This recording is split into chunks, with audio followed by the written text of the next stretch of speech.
Welcome to another episode of The Intelligent Speculator, where our purpose is to provide insights into economic and market movements that have been successful in helping us grow our wealth.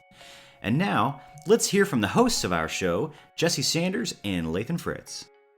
Hey guys, I'm your co-host Jesse Sanders. On today's show, Lathan and I are jumping into the topic of negative interest rates. What would that look like for you and me?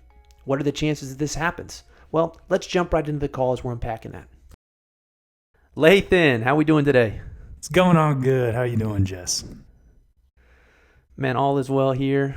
Excited to jump into today's call. Had a question come in on the topic of negative interest rates. We've seen, post-COVID, and actually, some as rates have lowered, got down to zero interest rates, and the speculation, one, is there a chance that interest rates do go negative? And then two, how would that play out? What would that look like for myself? Just U.S. citizen. If rates go, how does that affect me in my life? Sure. Well, I would say, first, Chairman Powell at the Federal Reserve, he kind of poo-pooed the idea of negative interest rates, but he said something along the lines of, we have current tools that we want to employ, and right now negative interest rates are not on the table. However, as with most central bankers, they'll say one thing, and then if a situation arises, if things deteriorate quickly or slowly, they'll be quick to change their mind. And so are you not buying the line of a lot of tools in the bag that he has left to deploy? Not a long-term play. If I had to guess, he wants to make sure that the markets are more calm than anything right now, and I think negative interest rates would signal a strong, weak signal and a Hail Mary, even though, ironically, President Trump wants negative interest rates because he looks at countries like Japan and Switzerland and even Europe who have gone into the negative interest rate territory, and so. He it's one of those things. The Trump administration is pushing this. The Fed chairman is saying, nah, not right now. But when you look at it, kind of like the market participants, they're betting that before the end of the year, the Federal Reserve is going to test negative interest rate territory. Okay, so they're speculating that it'll happen. Would Trump be pushing that just for political? Posturing, make sure that the voters out there have better interest rates in their favor. Does he think it's good for the economy, or it's political motivation? Well, I think he's a real estate guy, right? And so if you're in the commercial real estate, private real estate, whatever, you like low interest rates. And so he sees as kind of like we have this big debt problem, which is true. We've talked about this a lot of times about how we have so much debt, and the thing is, if you have negative interest rates, you can take on even more debt, and your interest that you're paying is significantly reduced or eliminated, right? And so,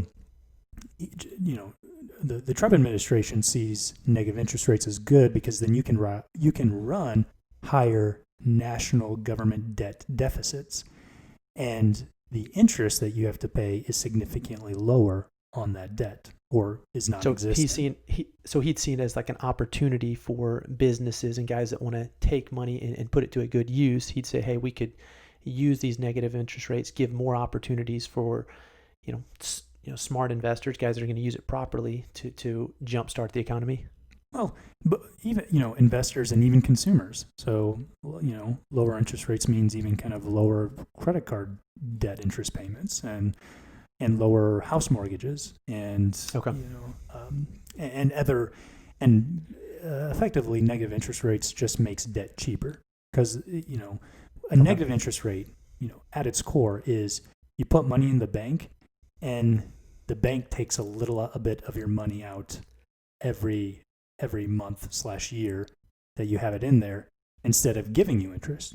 Prior to this like negative interest rate phenomena, every time you put money in a bank account, you'd actually get interest payments, as kind of like because the bank was like, oh, it's we're paying you to put your money in our bank, so we're trying to draw funds to the bank.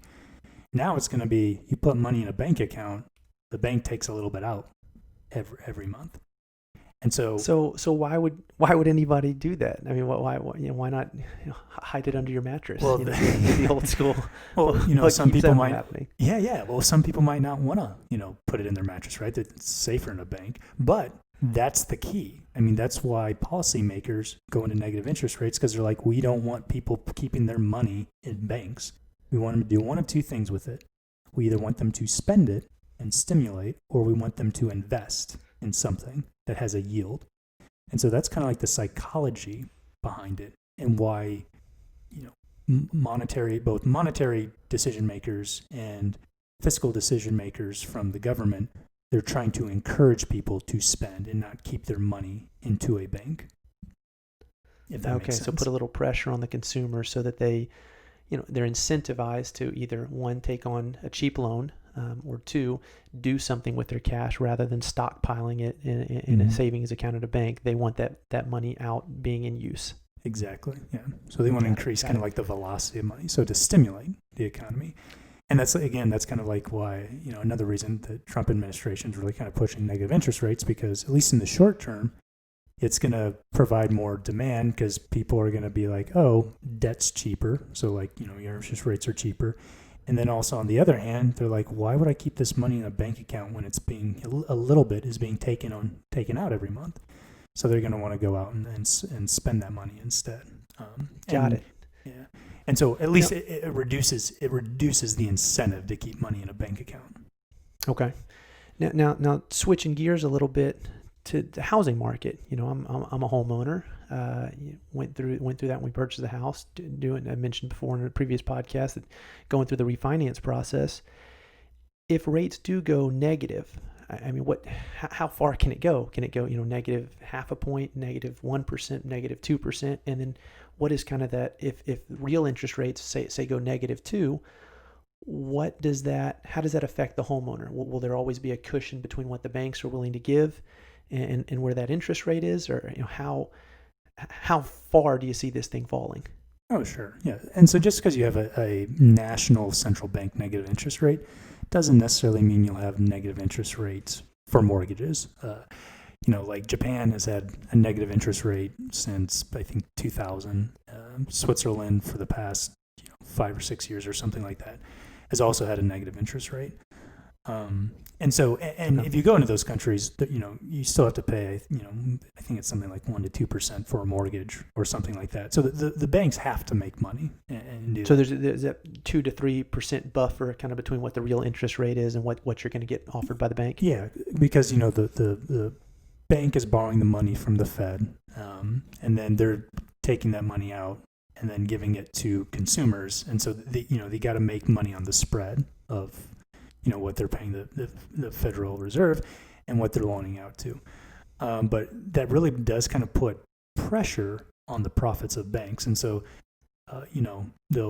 they don't necessarily like ultra low interest rates. And that's why you can never really go into a negative interest rate, even though there has been a situation like in Denmark, they have negative interest rates at their central bank. And they issued this past year the first negative mortgage, which I think was like 0.5%.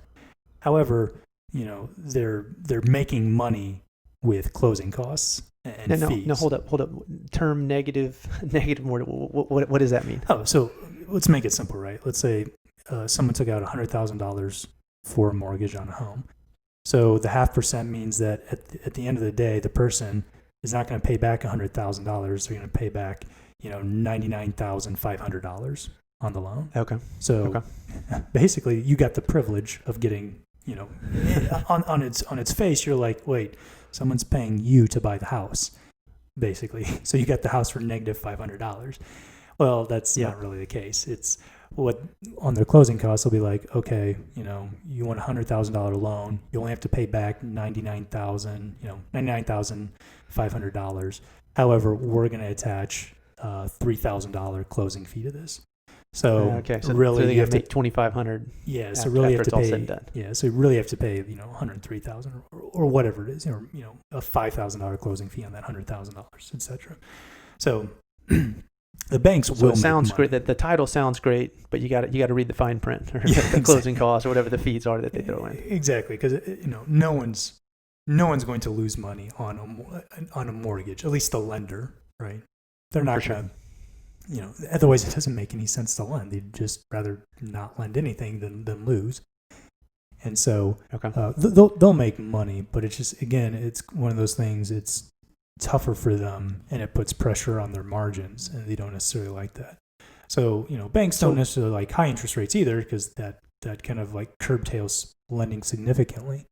But at the same time, they don't like these ultra low negative interest rate environments either. For sure. No, that makes sense.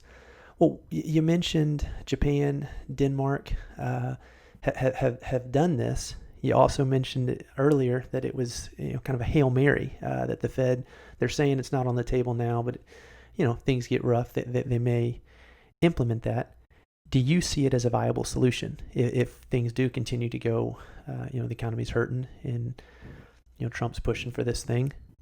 If the Fed does implement it, you mentioned it's a Hail Mary. Could it be an effective Hail Mary, or are you grasping at straws at that point? Well, first, to kind of paraphrase Warren Buffett, he's like, in the 5,000 years of recorded human history, if negative interest rates worked, you think we would have discovered it before now.